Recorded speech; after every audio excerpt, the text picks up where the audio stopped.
Hello everyone, welcome back to a new video. Today I want to pour flowers and I'm using the oval shaped coaster molds from MoldsandShapes and I'm using the Mastercast resin for my first layer. So I already poured my clear resin into the mold and I went with the heat gun a little bit so I could pop some of the bubbles. And now I'm starting with my resin ink, and the first color is Manila Green.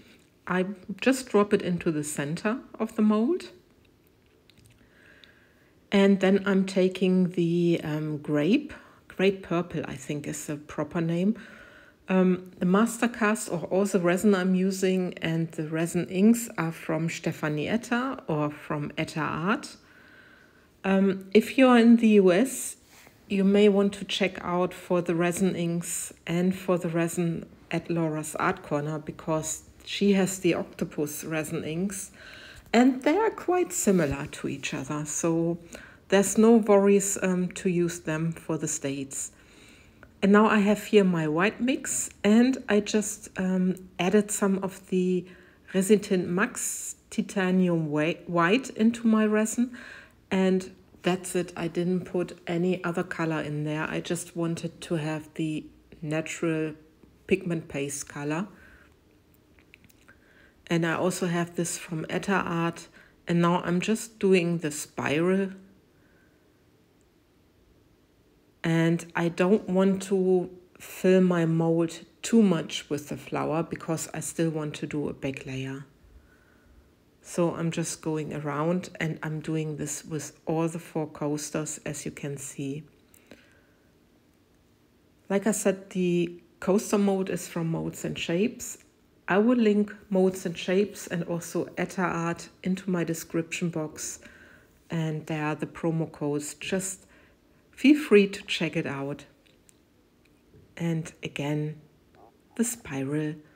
I love the 3D blooms, and people who are following my channel for quite a while know that since I started my channel, I was always fascinated with the 3D blooms. And I'm always happy when I decide to pour them again. So yeah. So this is almost my spirals done. And then I'm gonna make another loop around each flower. Some people ask me how I'm mixing my white. I showed it in many videos. So I mix my white so you can still see through the popsicle stick, that you can see it. But not too thin, just that you can roughly see your stick. And of course your resin needs to be either thick, like my resin is here, or you just need to wait till your resin gets a honey consistency. That's what I can advise you for the 3D bloom. And now I'm just making my flower design and I pull the dotting tool from the outside in and I make sure that I have 8 petals in total. And this I'm doing also for the rest of the coasters. I'm always doubting what to do next, but yeah, I did the rest of the coasters also with the 8 petals by pulling the stick from the outside to the inside. I think this is always a beautiful flower design. I'm also very curious how the grape purple and the green, how this is going to function, because I dropped them on top of each other. But this is something we need to wait and see how this is going to turn out. And now I'm just taking my dotting tool again and I'm just trying to emphasize a little bit my flower design by pulling the stick in the outer 3rd or 4th row of my spiral, and just pull the stick from, this row to the outside. I think you see what I'm doing. Sometimes it's quite difficult to explain. but I think I don't need to say anything. You see what I'm doing.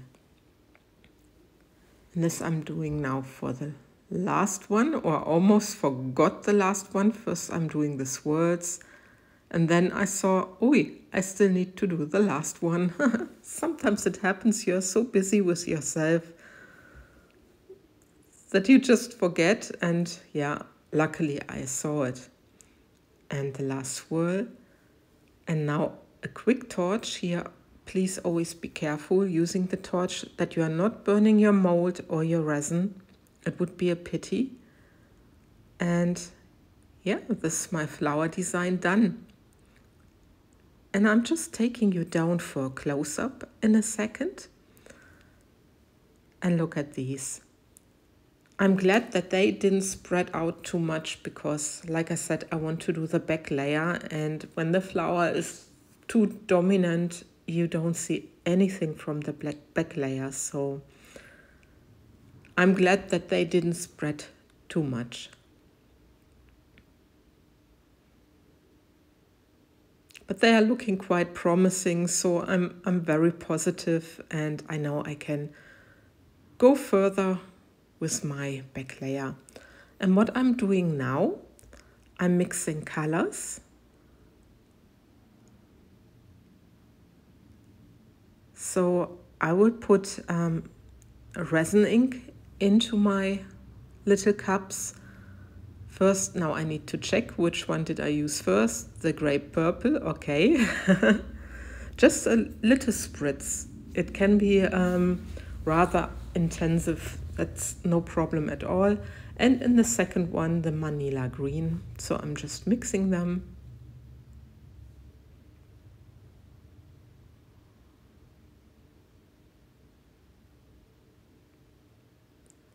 And then after I've mixed this, I'm taking some, it's called pearl, it's a pearl color, and I still had a little back left. I'm putting this into my resin. Yeah, sorry that it's off camera. And I'm stirring this up very well. When you use mica, please always make sure you stir it up very well. It happens sometimes to me that I think I stirred it very well, and then there are still those little traces from the powder, and it's a little bit annoying. So these are my colors done, and now I can continue pouring. And these are my two colors with the resin ink, and I'm taking a cup. And I hope it's not off center, what I'm now showing you, but it will also remind you of another technique. So I'm taking my cup and I'm doing like puddles or a little amount of each, and just layering the resin. And for many people of you who probably know, that's what you do for the fairy flower.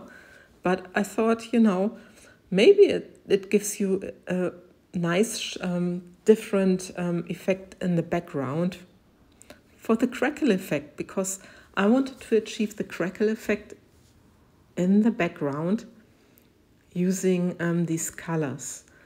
But with the last two, I already noticed that the grape purple was more dominant. With the first two, where I just did this sort of dirty pour, you can call it a dirty pour, there's also more green in there. So I'm quite curious what I'm doing there, if it will turn out well, but we will see. So this is my pearl. It's a white, it's a pearl color, or a mica, and I'm just pouring on top of my resin ink, and then I just let the resin work.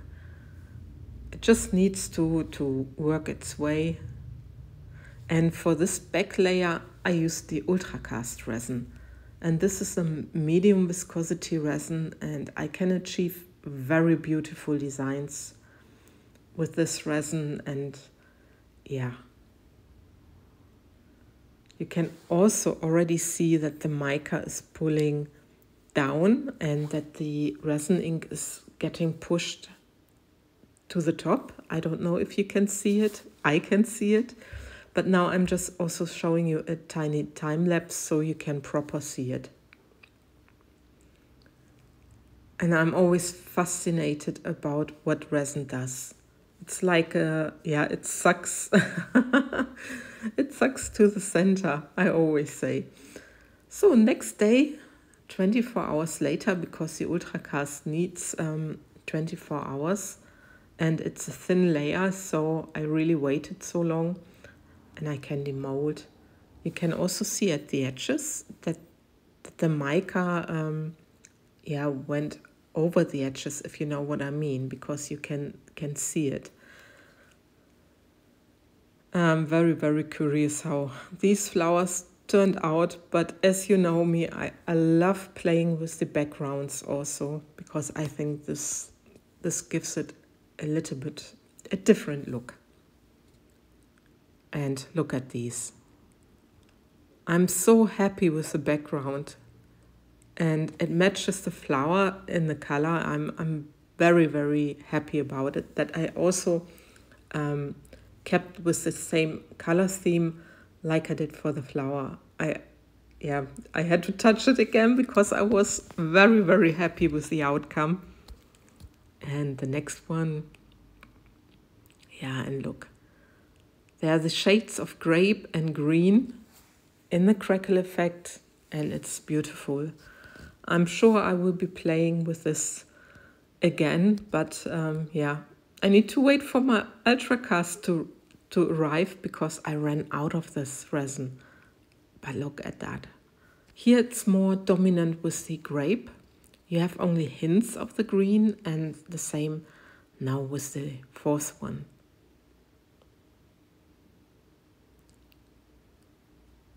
Yeah, I'm looking first before I show you. I'm sorry, but I was so fascinated about the crackles, and especially in the first two with the shades of green. But now I'm going to show you the final result, and you can see these fine crackles. And yeah, with this, I love and leave you. Thanks for watching, guys, and I wish you a great Sunday evening. Take care. Bye-bye.